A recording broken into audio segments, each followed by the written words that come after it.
ಸ್ನೇಹಿತರೆ ನಮಸ್ಕಾರ, ಹೇಗಿದ್ರೆ ಎಲ್ಲರೂ?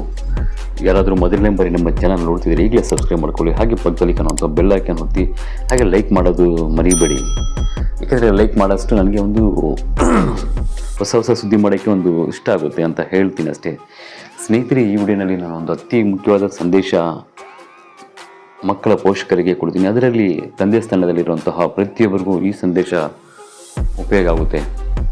ಸ್ನೇಹಿತರೆ, ಯಾರೇ ಆಗಲಿ, ಒಬ್ಬ ಹುಡುಗ PUC ಡಿಗ್ರಿ ಮಾಡಿಕೊಂಡು ಡಿಗ್ರಿ ಆದಮೇಲೆ ಎಲ್ಲ ಡಿಗ್ರಿ ಮಾಡ್ತಾ ಹುಡುಗರ ಜೊತೆ ಓಡಾಡೋದು ಆಗ್ಬೋದು, ಆಚೆ ಏನಾದರೂ ಒಂದು ಟೀ ಕಾಫಿ ಕುಡಿಯೋದು ಎಲ್ಲ ಕಾಮನ್ ಆಗಿರುತ್ತೆ.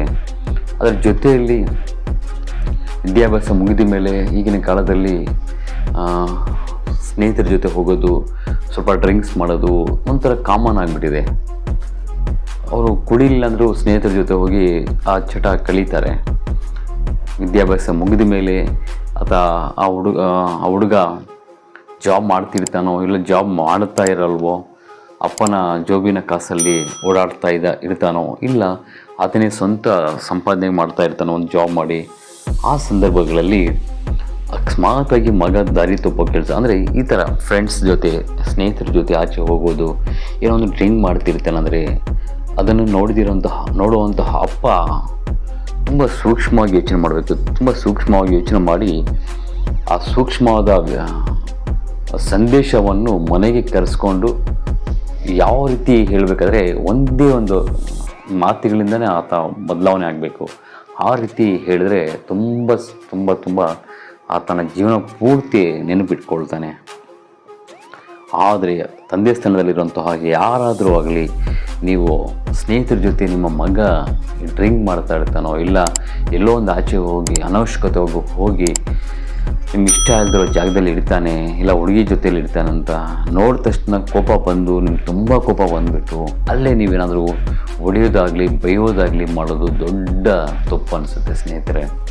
ಯಾಕಂತ ಹೇಳಿದ್ರೆ ಪ್ರತಿಯೊಬ್ಬನಿಗೂ ಒಬ್ಬ ಯುವಕರ ಸ್ಥಾನದಲ್ಲಿ ಆತನಿಗೆ ನಾವು ಪ್ರೀತಿಯಿಂದ ಇಷ್ಟದಿಂದ ಒಂದು ಸ್ನೇಹಿತನಾಗಿ ಅಪ್ಪ ಆಗಲಿ ಅಣ್ಣ ಆಗಲಿ, ಒಂದು ಹುಡುಗನಿಗೆ ಸ್ನೇಹಿತರಿಂದ ಪ್ರೀತಿಯಿಂದ ಏನು ಬೇಕಾದರೂ ಅವನಿಗೆ ಬದಲಾವಣೆ ಮಾಡ್ಬೋದು, ಯಾವ ರೀತಿ ಬೇಕಾದ್ರೂ ಬದಲಾವಣೆ ಮಾಡ್ಬೋದು. ಪ್ರೀತಿಯಿಂದ ಹೇಳಬೇಕು, ಇಲ್ಲ ಸ್ನೇಹಿತರ ರೀತಿಯಲ್ಲಿ ಹೇಳಬೇಕು, ಆವಾಗ ಮಾತ್ರ ತುಂಬ ಬದಲಾವಣೆ ಆಗ್ತಾನೆ.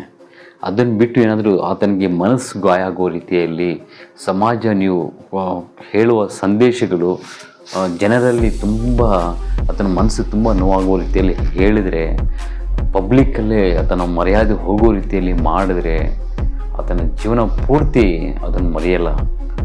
ಏಕೆಂದರೆ ತಂದೆ ಸ್ಥಾನದಲ್ಲಿರುವವರು ಮುಂದಿನ ದಿನಗಳಲ್ಲಿ ವಯಸ್ಸಾದ ಮೇಲೆ ನಿಮ್ಮ ಮಗನೇ ನಿಮ್ಮ ಕೈ ಹಿಡಿಬೇಕಾಗುತ್ತೆ. ಅರ್ಥ ಮಾಡ್ಕೊಳ್ಳಿ. ಅದು ನಿಮಗೆ ತಂದೆ ಈ ರೀತಿ ಹೊಡಿಬಾರ್ದು, ಈ ರೀತಿ ಹೊಡೆಯೋ ಹಕ್ಕಿಲ್ವಾ ಅಂತ ಹೇಳಿಬಿಡಿ ದಯಮಾಡಿ. ಹಕ್ಕಿರುತ್ತೆ, ಆದರೆ ಪ್ರತಿಯೊಬ್ಬನಿಗೂ ಒಂದು ಮನಸ್ಸು ಅನ್ನೋದು ಇರುತ್ತೆ. ಆ ಮನಸ್ಸು ಪ್ರೀತಿಯಿಂದ ಬದಲಾವಣೆ ಮಾಡಿ. ಅರ್ಥ ಮಾಡ್ಕೊಳ್ಳಿ.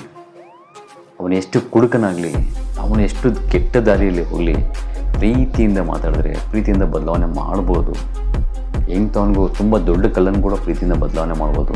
ಆದರೆ ದ್ವೇಷದಿಂದ ಮಾಡಿ ಅದನಿಗೆ ಸಮಾಜ ಎಲ್ಲ ಬೈಕೊಳ್ಳೋ ರೀತಿಯಲ್ಲಿ, ಇಲ್ಲ ಜನರಲ್ಲಿ ಅವನಿಗೆ ಮಾನ ಮರ್ಯಾದೆ ಹೋಗೋ ರೀತಿಯಲ್ಲಿ ನಡ್ಕೊಂಡ್ರೆ ನಾಳೆ ದಿವಸ ತುಂಬ ನೀವು ನೋವು ನಿಮಗೆ ನೋವು ತರುವಂತಹ ದಿನ ಬಂದೇ ಬರುತ್ತೆ. ಯಾಕಂದರೆ ನೀವು ದಾರಿ ತಪ್ಪಿದ್ದಾನೆ, ನನ್ನ ಮಗ ಕುಡಿತಾ ಇದ್ದಾನೆ ಅಂತ ಹೇಳಿ ಬಾರಲ್ಲಿ ಸಿಗ್ಬಿಟ್ಟು ಹೊಡೆದಿದ್ದಾರೆ ಅಂದರೆ ಅಲ್ಲಿ ಏನಾಗುತ್ತೆ ಅಂದರೆ ಅಕಸ್ಮಾತ್ ನಾಳೆ ದಿನ ನೋಡಿ, ಇಲ್ಲಿ ಏನಕ್ಕೆ ಇವೆಲ್ಲ ಹೇಳ್ತಿದ್ದೀನಿ ಅಂದರೆ ಒಂದು ಘಟನೆ ನಡೆದಿದೆ. ಒಬ್ಬ ಹುಡುಗ ಸ್ನೇಹಿತರ ಜೊತೆಯಲ್ಲಿ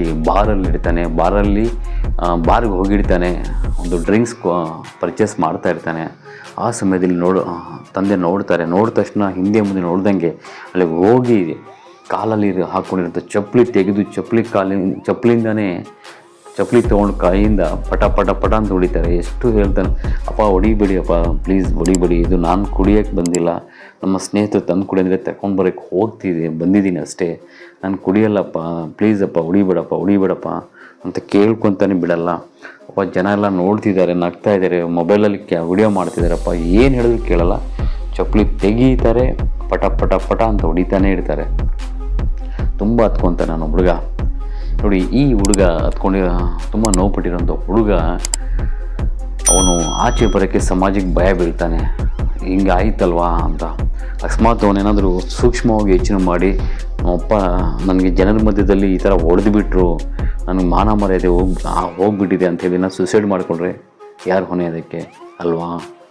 ಇಲ್ಲ ಅಂತ ಹೇಳಿದ್ರೆ, ಅವ್ನು ಸೂಸೈಡ್ ಮಾಡ್ಕೊಂಡಿಲ್ಲ ಅಂದರೂ ಅಕಸ್ಮಾತ್ ಅವನು ಆಚೆ ಸ್ನೇಹಿತರ ಜೊತೆ ಹೋದಾಗ ಸ್ನೇಹಿತರಾದರೂ ಹೇಳ್ತಾರೆ, ಏನೋ ನಿಮ್ಮಪ್ಪ ಹಿಂಗೆ ಪಬ್ಲಿಕಲ್ಲಿ ಹೊಡಿತಾರಲ್ವ, ಚಪ್ಪಲಿ ತೆಗೆದು ಚಪ್ಪಲಿಯಿಂದ ಹೊಡಿತಾರಲ್ವ, ಯಾವ ನಿಮ್ಮಪ್ಪ ಹೀಗೆ ಈ ರೀತಿ ಮಾಡ್ಬೋತಾರ, ನಮ್ಮಪ್ಪ ಮಾತ್ರ ಹೀಗೆ ಮಾಡೋದಿಲ್ಲಪ್ಪ ಅಂತ ಏನಾದರೂ ಹೇಳಿ ಅವ್ನ ಮನಸ್ಸು ಗಾಯಪಡಿಸ್ದು ಜೀವನ ಪೂರ್ತಿ ನಿಮ್ಗೆ ಶತ್ರು ಆಗ್ತಾನೆ. ಅರ್ಥ ಮಾಡ್ಕೊಳ್ಳಿ, ಜೀವನ ಪೂರ್ತಿ ಶತ್ರು ಆಗ್ತಾನೆ.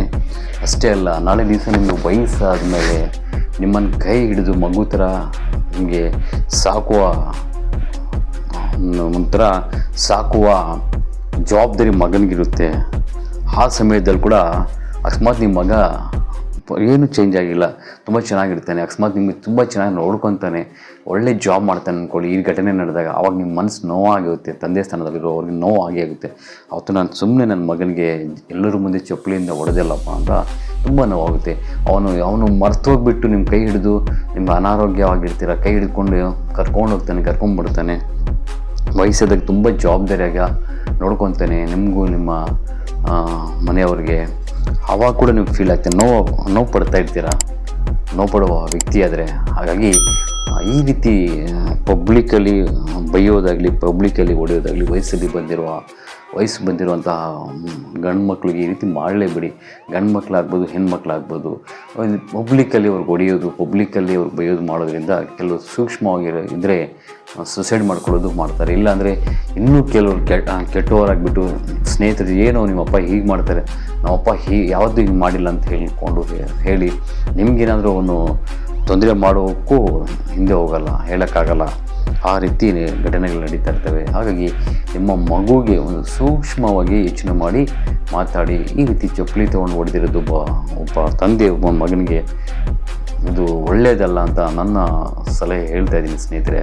ಯಾಕಂದರೆ ಪ್ರತಿಯೊಬ್ಬರಿಗೊಂದು ಮನಸ್ಸು ಅಂತ ಇರುತ್ತೆ, ವಿದ್ಯಾವಂತರಾಗಿರ್ತಾರೆ ಹುಡುಗರು.